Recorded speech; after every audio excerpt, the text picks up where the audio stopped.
est-ce qu'ils sont sérieux ou bien c'est juste de la blague? Puisque, entre autres, on rappelle aux auditeurs que vous êtes spécialiste d'évaluation d'impact. Bon, ils sont sérieux, ils ne sont pas sérieux. Disons qu'il était question d'abord d'accueillir les étrangers. Oui. Celui qui est venu organiser l'activité au Cameroun sortait de France. De France, oui. Qu'avez-vous voulu que Madame le ministre dise à cet étranger? Vous comprenez un peu? Donc, depuis ma bord, c'était une façon de l'accueillir. Une formule de politesse. Une formule de politesse, Ouais. il y a ça. Bon, maintenant, en ce qui me concerne, nous sommes là pour dire que l'Afrique, c'est déjà le temps de l'Afrique. Le temps de l'Afrique, parce que même l'Europe ou bien les autres continents, tous reconnaissent aujourd'hui que c'est le temps de l'Afrique. Et si on dit temps de l'Afrique, ça veut dire que c'est le temps de l'émergence de l'Afrique. Nous ne pouvons pas faire une chose et son contraire. Ou on avance, ou on n'avance pas. Le développement, c'est étape après étape. Il y a ce qu'on appelle le progrès. Quand nous mesurons le progrès, nous mesurons le progrès sur la base de ce que nous détenons, de ce que nous possédons. La voiture, la maison, le terrain, je ne sais pas quoi, les mobiliers, et j'en passe. Nous ne pouvons pas nous contenter de rentrer en arrière pendant que les autres Donc pour vous, la promotion des maisons en terre, c'est rentrer en arrière. Donc, tout à fait, c'est rentrer en arrière, mais retenons ceci. Si ce discours s'adresse aux gens purement démunis, peut-être que ça aura un sens parce qu'on est en train de vouloir les aider à investir également dans l'immobilier. Mais si ça concerne vraiment toute la société camerounaise, je m'inscris en faux. Il n'y a pas de raison qu'on demande à un Camerounais digne de ce nom de construire en terre battue pendant que les gens font des maisons qui leur permettent d'avoir le confort mental, physique nécessaire pour pouvoir bien s'épargner, pour mieux produire, pour donner le meilleur d'eux-mêmes. Ce n'est pas dans une maison de terre en terre battue. Mais on peut adapter ces maisons en terre battue à bon, si on pouvait le faire, oui, on allait le faire depuis. Mais les technologies nous ont démontré que ce n'est pas évident. Allez un peu voir les anciennes constructions des lattes. À Ebolova, par exemple, c'était en briques.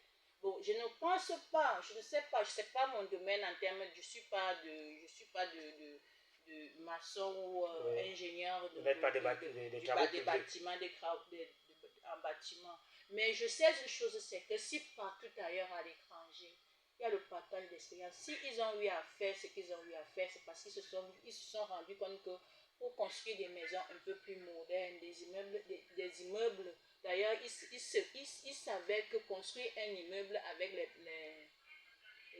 la terre battue est pratiquement impossible. On va poser la dalle. Avec les méthodes d'avant. On va poser la dalle comment? Non. Si, à moins qu'on soit en train de jouer. Vous-même, vous connaissez ce qu'on entend par écroulement d'immeubles. À moins que nous soyons en train de jouer. Donc, encourager ce genre de projet. Le projet qui a eu lieu. Le colloque qui a eu lieu au Musée national, oui, c'est permettre à l'Afrique de ne pas évoluer. Toutefois, la France, elle a un problème. La France est tellement pacifique, pour dire vrai. Il est vrai que beaucoup de gens ne comprennent pas la France.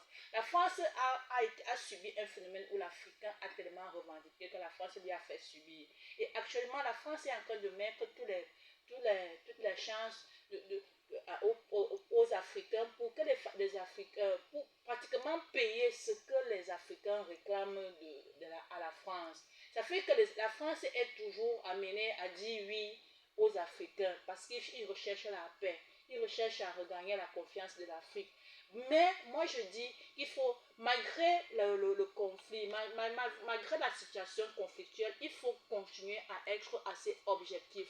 On ne peut pas demander à l'Afrique, aux Camerounais d'émerger en nous conseillant de rentrer dans le système des maisons de l'Antiquité. Mais on peut s'inspirer de nos cultures, de la façon de faire de nos ancêtres. Ne confondons pas les choses. Valoriser la culture ancestrale, oui, ne veut pas dire qu'on ne doit pas émerger. Oui. Ça veut dire quoi?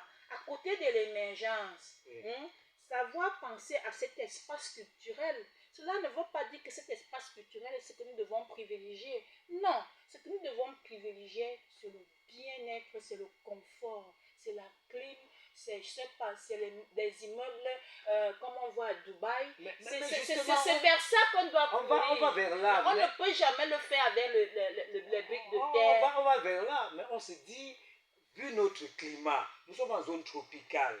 Les matériaux qui viennent d'Occident, parfois, nous créent beaucoup plus d'inconvénients qu'on ne le pense. Non, c'est très faux.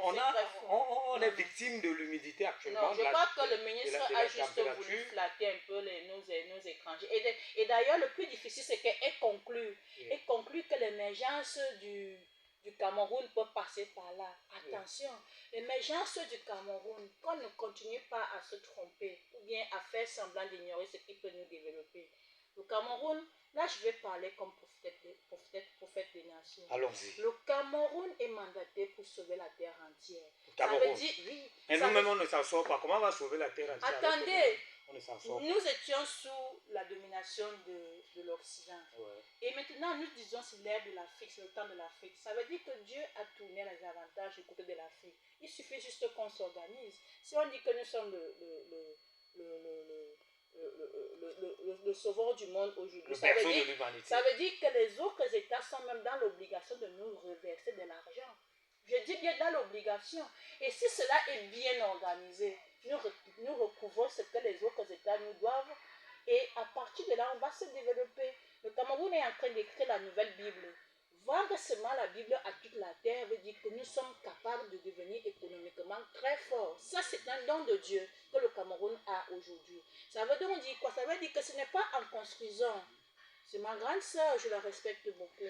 Mais je sais que c'est un discours qu'elle a utilisé pour montrer aux organisateurs qu'elle les encourage. Même vous ne pouvez jamais, il ne faut pas facilement dire non à un étranger. Auditeur au bout du fil, allô.